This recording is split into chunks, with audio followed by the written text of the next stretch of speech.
Salut, j'espère que vous allez bien. Je vous retrouve aujourd'hui pour une vidéo assez spontanée. C'est un sujet dont j'ai eu l'idée en organisant ma journée, en faisant ma to-do list. Dans cette vidéo, je vais vous parler en fait de la notion de charge mentale, de la gestion des priorités et de comment réussir finalement à trouver un peu l'équilibre entre les tâches obligatoires et les tâches qu'on fait vraiment pour nous-mêmes, pour notre bien-être. Évidemment, je pense que pour les personnes qui ont une neuroatypie ou un TDAH et qui ont vraiment une grosse anxiété par rapport à la charge mentale, tout ce type de profil, ça va sûrement être un sujet qui vous parle particulièrement, mais je pense que c'est un sujet qui globalement touche un peu tout le monde. Ces derniers temps, depuis que je suis rentrée de mes partiels, j'avais plein de micro-tâches à faire. Ces micro-tâches, c'est quoi? C'est aller récupérer un colis, répondre à des clients, répondre à des emails, faire des réclamations pour un problème avec un service client, la comptabilité, c'est faire les courses, faire le linge. En fait, c'est aussi bien les tâches ménagères, les tâches personnelles de la vie quotidienne que les tâches administratives ou les tâches professionnelles. Le point commun qui fait que je les regroupe tout ensemble, c'est que ce sont des tâches qui sont obligatoires, qu'on peut pas procrastiner indéfiniment et surtout qui prennent de la place dans notre esprit parce qu'il faut les faire, on n'a pas forcément envie de les faire mais on n'a pas le choix. Et tout ça pour moi c'est les tâches qui vont vraiment s'accumuler dans nos to-do list et qui vont accumuler finalement de la charge mentale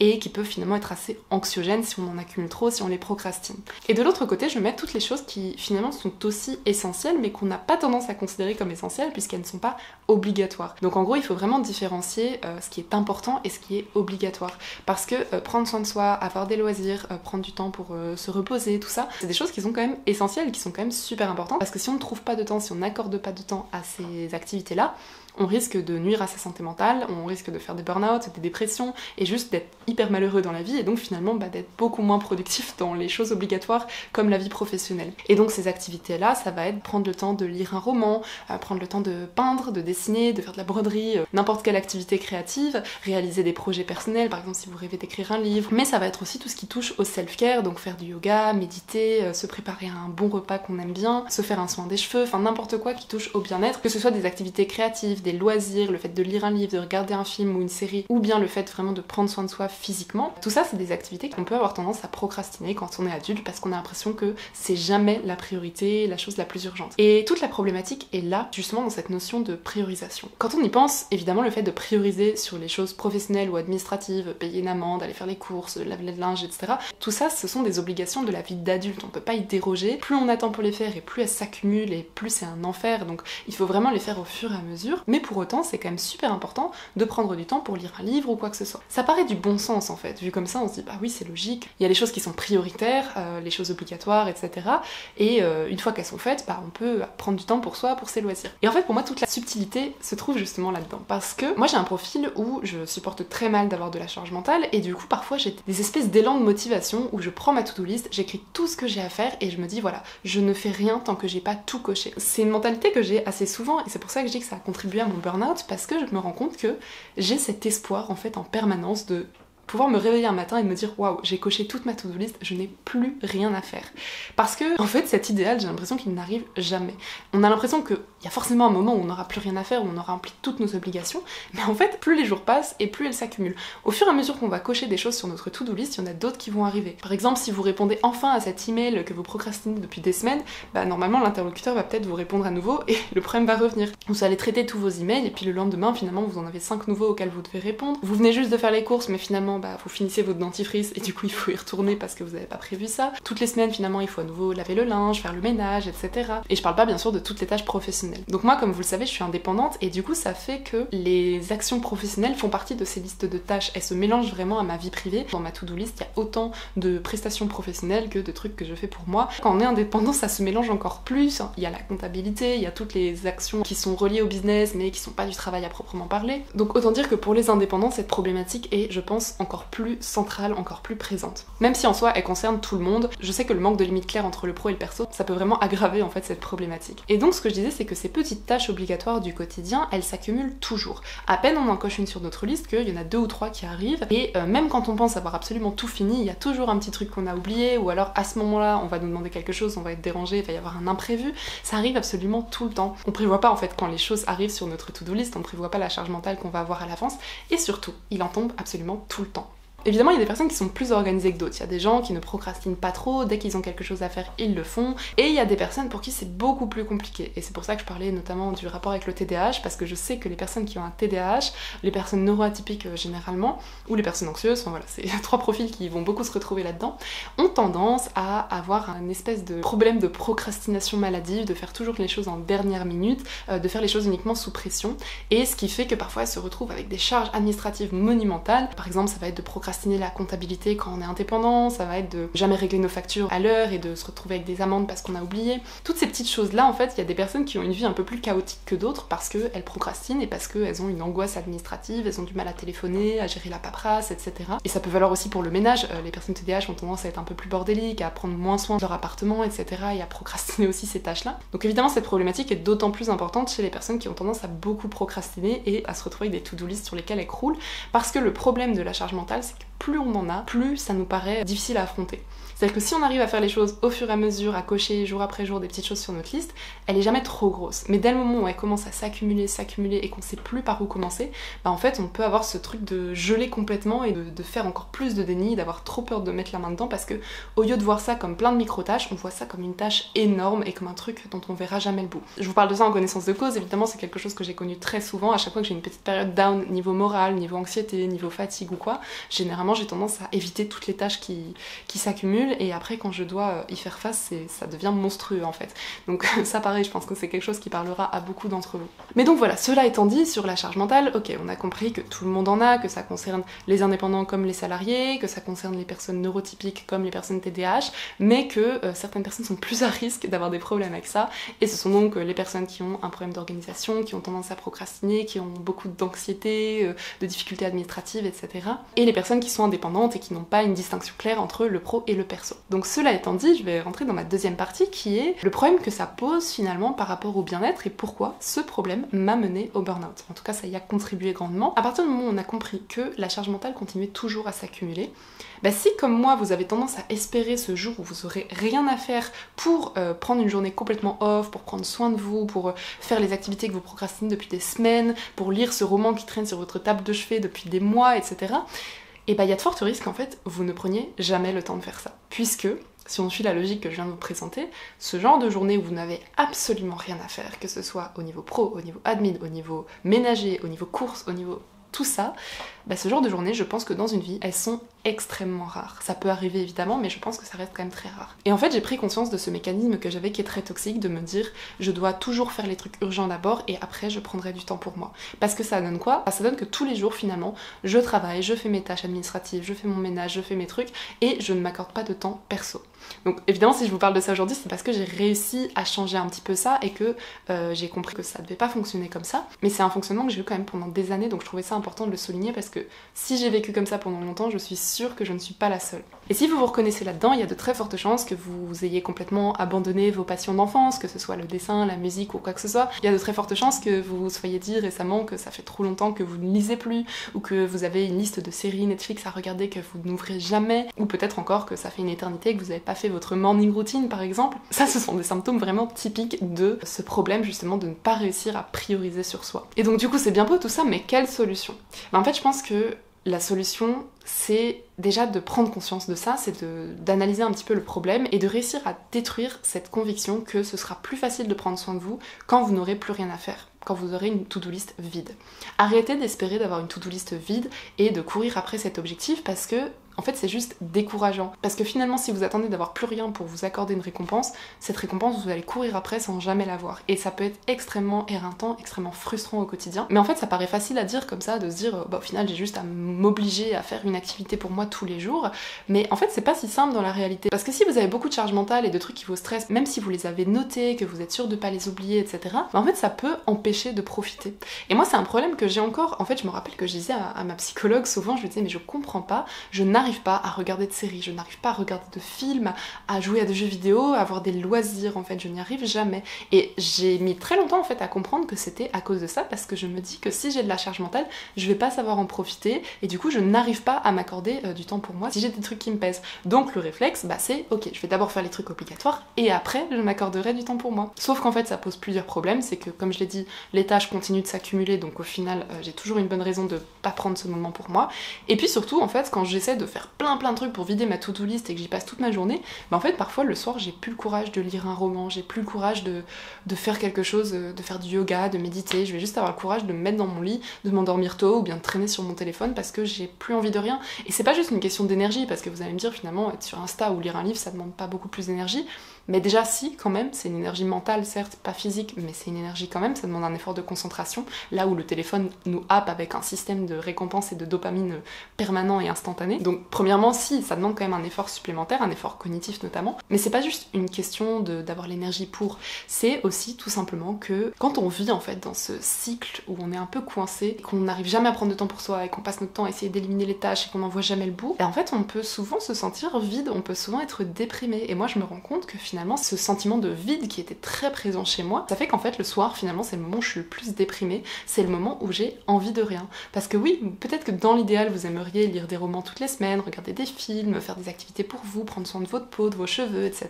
Peut-être que c'est votre idéal, mais est-ce que vous n'avez pas finalement le sentiment que quand vous avez enfin le temps pour le faire, vous en avez plus envie, vous avez pas le courage parce que vous vous sentez un peu vide, un peu déprimé. Pour moi c'est un peu ça le cœur du problème, c'est pas juste une question d'énergie, parce que même les choses qui sont de l'ordre du self-care et des loisirs, si on se sent complètement démoralisé, complètement vide, ben on peut ne même plus en avoir envie. Et c'est pour ça que je dis que c'est pas juste une question de trouver du temps ou de se forcer pour, mais je pense que c'est vraiment tout un travail de restructuration à faire dans sa manière de concevoir nos priorités, de vraiment prendre conscience que on n'aura jamais le contexte parfait pour prendre soin de soi, on n'aura jamais l'emploi du temps parfaitement fixe avec aucun imprévu, cette soirée où on n'a rien qui pèse sur notre tête pour le lendemain ou quoi que ce soit. Il faut arrêter d'espérer ça. Et je sais que c'est plus facile à dire qu'à faire, mais je pense qu'il y a un gros travail de conscientisation à faire là-dessus pour justement arrêter de courir après cet idéal pour enfin prioriser sur vous. Et donc une fois qu'on a eu cette prise de conscience, finalement ce qu'on comprend c'est que on est obligé de se forcer à prendre du temps pour soi, parce que ça ne viendra jamais spontanément. Et à nouveau, surtout si vous avez un profil anxieux, TDAH, neuroatypique, etc., et que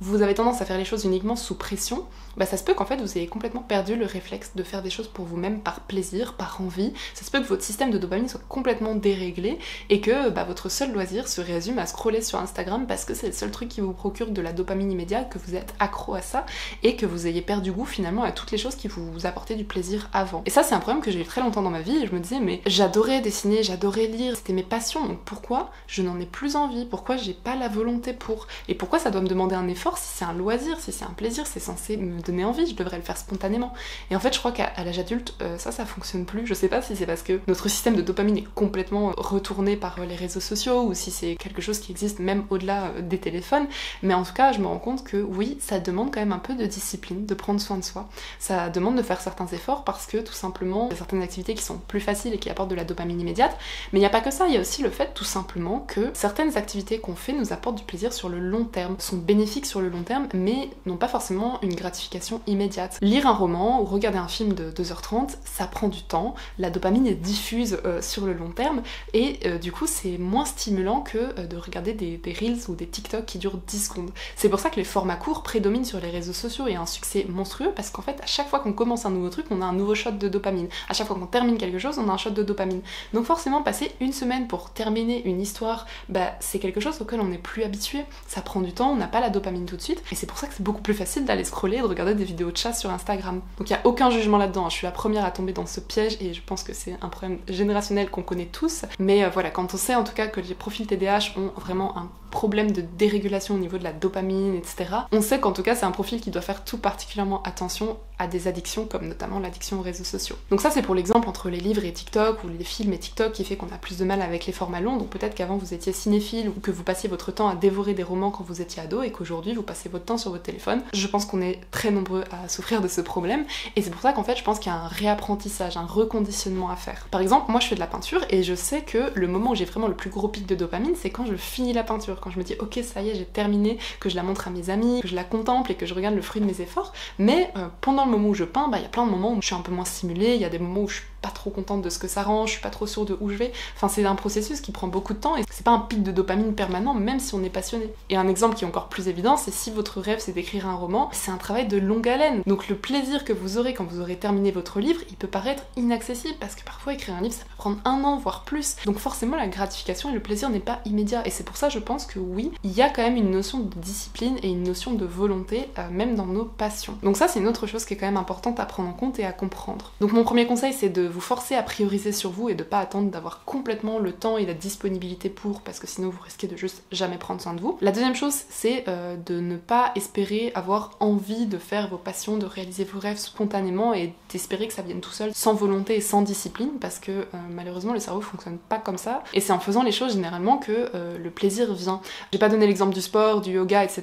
ou de la méditation, mais là c'est encore plus flagrant parce que généralement quand on commence le yoga, la méditation ou le sport, au début c'est que de la souffrance et la dopamine vient après, et plus on en fait, plus c'est facile d'en faire. Et en fait ça vaut pour tout. C'est pas parce qu'on aime une activité, c'est pas parce qu'elle nous passionne qu'elle doit être facile. C'est aussi un présupposé qu'il faut vraiment déconstruire. Quelque chose peut être à la fois hyper bon pour vous, ça peut être du plaisir tout en étant difficile. Il faut pas croire que le self-care ça doit être que de la facilité. Mais le versant aussi de ce problème, c'est que du coup il faut pas non plus tomber dans la quête de performance avec les trucs genre Miracle Morning, le développement personnel à tout prix, le fait d'avoir la routine parfaite, de lire je sais pas combien de romans par an, etc. Ça c'est un autre biais dans lequel on peut tomber, c'est finalement d'avoir une quête de performance aussi dans nos loisirs. Ce qui fait qu'en fait on perd toute la dimension lâcher prise. Je me rends compte que soit je fais aucun loisir, je fais aucune activité, soit j'en fais à fond mais sous forme de performance, je fais mes routines de manière militaire, je me force à lire un certain nombre de pages par jour, etc. Et dans les deux cas, ça ne va pas. Dans les deux cas, c'est pas bon parce que finalement, on perd toute la dimension plaisir et bien-être. Et donc, il faut vraiment trouver l'équilibre entre les deux.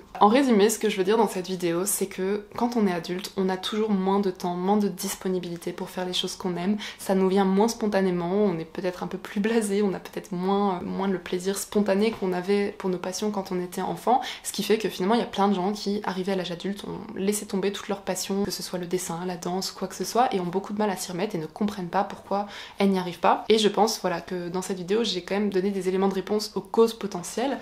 C'est des années de réflexion et d'analyse sur ces problématiques que je vous livre dans cette vidéo, mais qui finalement je pense sont quand même importantes parce que si on n'a pas conscience de ça, si on continue finalement à ne jamais prioriser sur soi, ne jamais prioriser sur les activités qui nous font du bien en se disant que c'est jamais la chose la plus importante, c'est jamais la priorité, et du coup finalement on procrastine en se disant dans une semaine, dans un mois, dans un an j'aurai le temps de le faire mais pour l'instant j'ai pas le temps, bah en fait ça ne vient jamais et on finit juste par se surmener, par être déprimé, par perdre le sens du quotidien, avoir des crises existentielles, etc. Et en fait on peut pas avancer comme ça, donc c'est une question d'équilibre et il faut pas procrastiner en espérant que demain ce sera plus facile d'avoir du temps pour soi, parce que comme je l'ai dit, plus on avance dans la vie, plus les choses s'accumulent, plus on a de choses à faire, plus on a de responsabilités à gérer. Il faut arrêter d'attendre en fait pour prendre soin de soi, il faut se forcer à prioriser sur soi, tout autant qu'on priorise aussi sur nos responsabilités. En fait il faut pas choisir l'un ou l'autre, mais il faut trouver l'équilibre entre les deux au quotidien. Il faut pas être dans l'attente d'un idéal pour commencer à prendre soin de soi. Avant de terminer cette vidéo, j'aurais un dernier exemple, une dernière chose à souligner, c'est le fait que, qu'on soit salarié, indépendant ou étudiant ou quoi que ce soit,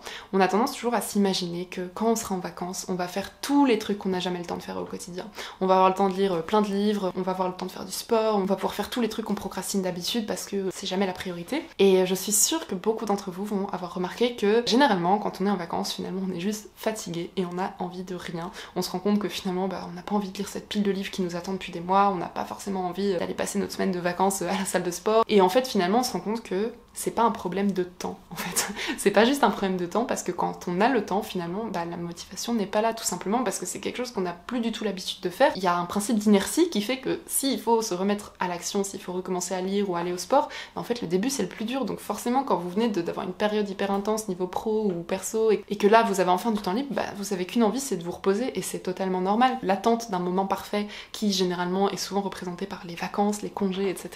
c'est illusoire. Il vaut mieux faire les choses au quotidien, et comme ça quand vous êtes en vacances vous pouvez juste vous foutre la paix, et si vous avez envie d'aller farniente au soleil au bord d'une piscine pendant 15 jours, vous pouvez, parce qu'en fait c'est pas le seul moment où vous prenez du temps pour vous, donc vous n'avez pas la pression de devoir accomplir toutes les choses personnelles que vous faites jamais d'habitude. Donc voilà, j'espère que cette vidéo pourra vous aider, parce que moi ça a été long en fait d'arriver à ce raisonnement. En fait ça paraît super évident que oui bien sûr si on attend le bon moment ça n'arrivera jamais, etc. Mais malgré tout je pense qu'il y a beaucoup de biais cognitifs, il y a beaucoup de croyances, il y a beaucoup de choses qui font que finalement on tombe beaucoup dans ces pièges là, et comme je l'ai dit, il y a certains profils qui sont tout particulièrement touchés. Et donc voilà, ça me tenait à cœur de partager ça avec vous parce que justement je me rends compte que moi j'étais vraiment rentrée dans ce cycle où je ne faisais que cocher mes to-do list professionnelles, personnelles, administratives, à gérer mon appart comme je pouvais et à être tout le temps noyée de choses à faire sans jamais trouver du temps pour moi. Et je crois vraiment que c'est ce qui m'a plongée dans l'anxiété chronique, dans le burn-out, et que si c'était à refaire, en fait c'est la première chose que je changerais. Donc c'est plus facile à dire qu'à faire, mais voilà, j'espère que